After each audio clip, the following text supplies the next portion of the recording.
Waalaikumsalam warahmatullahi wabarakatuh. La'allakum tattaqun ayyaman ma'dudat.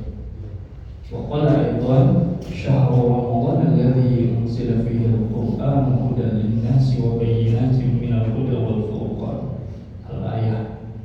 Jamaah salat subuh Masjid Al-Ikhwan insyaallah dan Allah.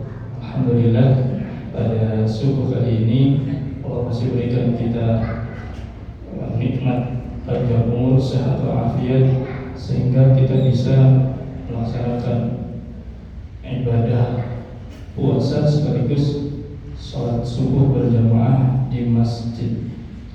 Jamaah sholat subuh Al-Ikhwan. Kalau biasanya kultum subuh bahas puasa, ini kali ini bahas puasa juga tapi versi yang lain gitu ya, versi yang lain tapi berkaitan dengan turunnya Al-Quran. Bagaimana Al-Quran diturunkan dari Allah Azza wa Jalla terus kepada malaikat Jibril lalu kepada Nabi Muhammad SAW. Dalam satu ayat dikatakan, Inna nahnu nazzalna dzikra wa inna lahu lahafizun. Sesungguhnya kami, kata Allah, inna nahnu nazzalna, kami yang telah menurunkan al-dzikra, Al-Quran. Maka kata Al-Quran itu banyak katanya ya. Salah satunya adalah al-dzikra. Dan banyak sekali kalimat al-dzikra. Apa itu al-dzikra? Al-dzikra itu artinya bacaan. Sama dengan ayat pertama yang diturunkan, yaitu surah Al-Alaq ayat 1 sampai 5 yang bunyi awalnya adalah Iqra, bacalah. Maka kitab Al-Quran ini diturunkan, yang diturunkannya adalah bacaannya. Di kitab Al-Quran ini berbeda dengan kitab-kitab Allah yang lainnya. Pertama, ketika Allah akan memberikan wahyu kepada Nabi Muhammad SAW berupa Al-Quran, yang pertama kali Allah panggil adalah malaikat Jibril alaihissalam. Malaikat Jibril menghadap kepada Allah, lalu Allah membacakan Al-Quran di hadapan malaikat Jibril alaihissalam. Allah membacakan Al-Quran di hadapan malaikat Jibril dari mulai surah Al-Fatihah sampai surah An-Nas, sebagaimana yang sekarang tertulis dalam mushaf kita. Sehingga malaikat Jibril dapat menirukan bacaan yang Allah bacakan kepada malaikat Jibril. Tentunya itu dengan izinnya Allah.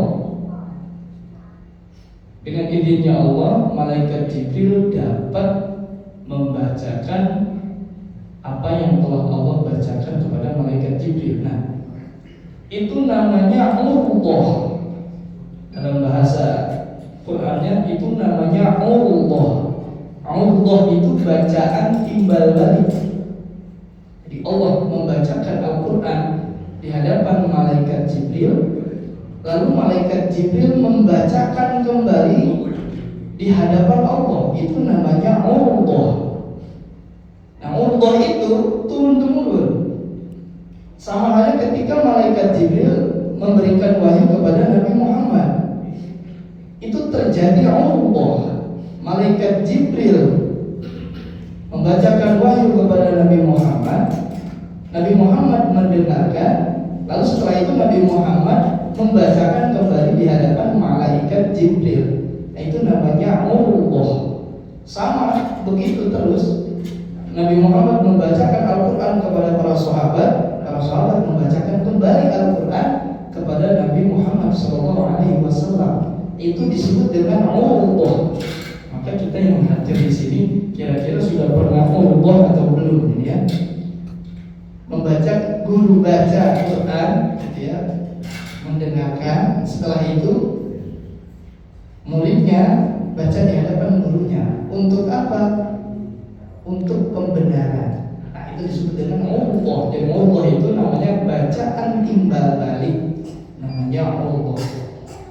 Kalau bahasa sekarang namanya talaqi. Ya, bahasa sekarang namanya talaqi. Di bahasanya wahyu itu namanya Allah, bacaan timbal balik. Nah, setelah selesai Allah membacakan Al-Quran di hadapan malaikat Jibril, lalu malaikat Jibril membacakan kembali di hadapan Allah. Setelah itu baru Al-Quran ditulis di Lauhil Mahfuz. Jadi itu rentetan penulisan Al-Quran di Lauhil Mahfuz, gitu ya. Jadi yang turun itu, yang diwahyukan itu adalah bacaannya, bukan tulisannya. Berbeda dengan kitab-kitab Allah yang lain. Kitab-kitab Allah yang lain itu yang turun bukan bacaannya, tapi tulisannya. Kita ambil contoh, misal kitabnya Nabi Musa. Kitab Nabi Musa itu kitab apa? Taurat. Kitab Taurat. Ketika Allah Subhanahu wa Ta'ala akan memberikan kitab Taurat kepada Nabi Musa, Nabi Musa disuruh puasa dulu. Berapa hari puasanya? Berapa? 40. Wa wa'adna Musa 30 lailah. Dan telah kami janjikan kepada Musa akan turun kitab Taurat setelah dia puasa 30 hari. Berapa hari? 30 hari. Bukan 30 hari. Puasanya beda sama kita. Kalau kita puasanya subuh, sebelum subuhnya sahur, habis maghribnya buka. Puasanya Nabi Musa nggak begitu. Makanya di Al-Baqarah 183 itu, ya ayyuhalladzina amanu kutiba alaikumusiyam, telah diwajibkan atas kalian wahai orang yang beriman puasa, kama kutiba alal ladzina min qablikum, sebagaimana telah diwajibkan atas orang-orang, atas kaum-kaum, atas nabi-nabi terdahulu itu berpuasa. Nah, puasanya Nabi Musa 30 lailah, bukan 30 yauman. 30 lailah itu 30 hari 30 malam. Berarti siang malam puasa. Enggak kasih buka, enggak. Beda sama Mang Heri. Mang Heri subuhnya sahur, maghribnya buka. Nabi Musa enggak, puasanya enggak. 30 hari non-stop terus berpuasa. Nah, setelah hari ke-30 selesai melakukan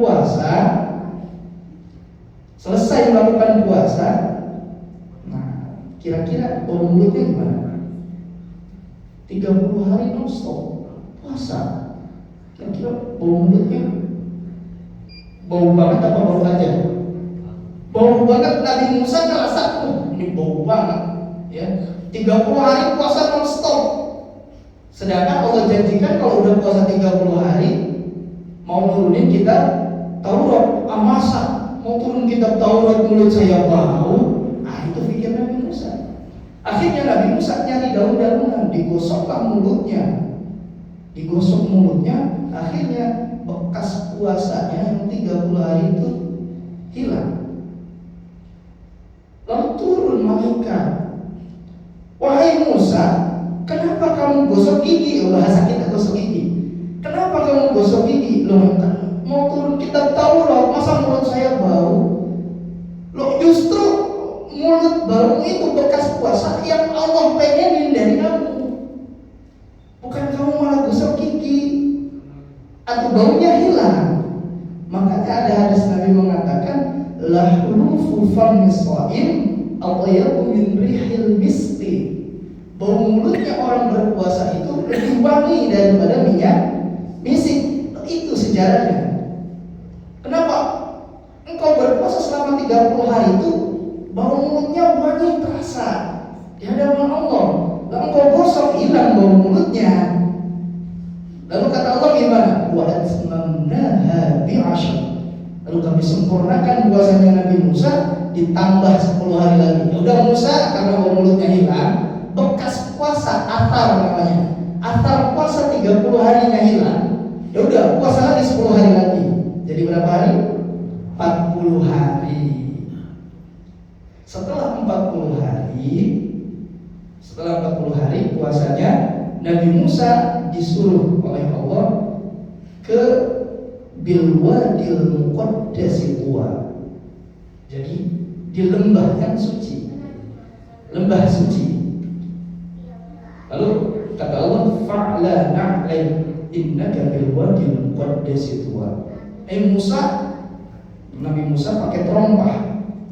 Musa, lepaskan terompahmu. Kenapa?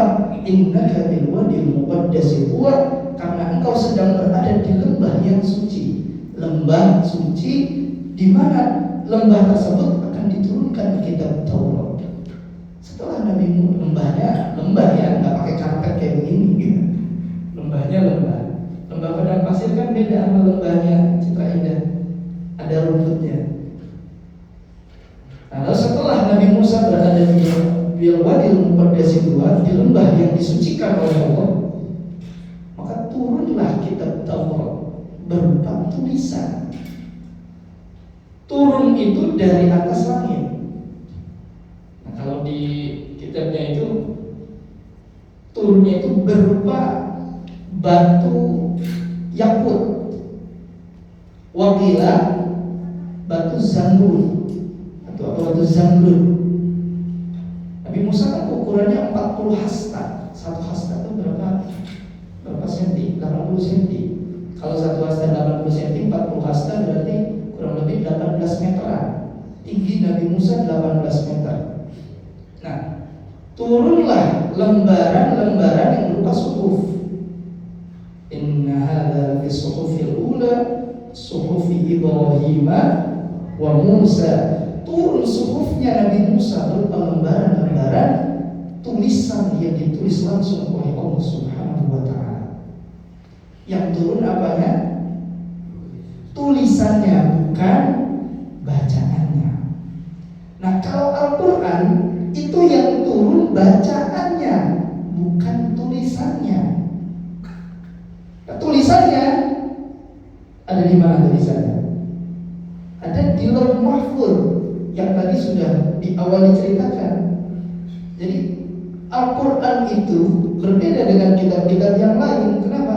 Karena Al-Quran itu yang turun bacaannya, bukan tulisannya.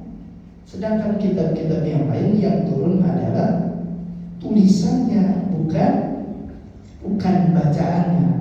Lebih hebat mana tulisan sama bacaan? Bacaan. Karena sudah dijamin sama Allah, inna nahnu nazzalna dzikra wa inna lahu lahafizun. Kami juga yang membaca, kami juga yang menjaganya. Di ayat yang lain, walaqad yassarna al-Qur'ana lidzikri fahal min muddakir. Nah, lalu setelah Al-Quran ditulis di Lauh Mahfuz yang tadi itu, lalu Al-Quran diturunkan. Nah, periode penurunan Al-Quran itu terbagi menjadi 2 masa. Yang pertama adalah masa sebelum Nabi Muhammad diangkat menjadi Nabi dan Rasul. Yang kedua adalah masa di mana Nabi Muhammad SAW diangkat menjadi Nabi dan Rasul.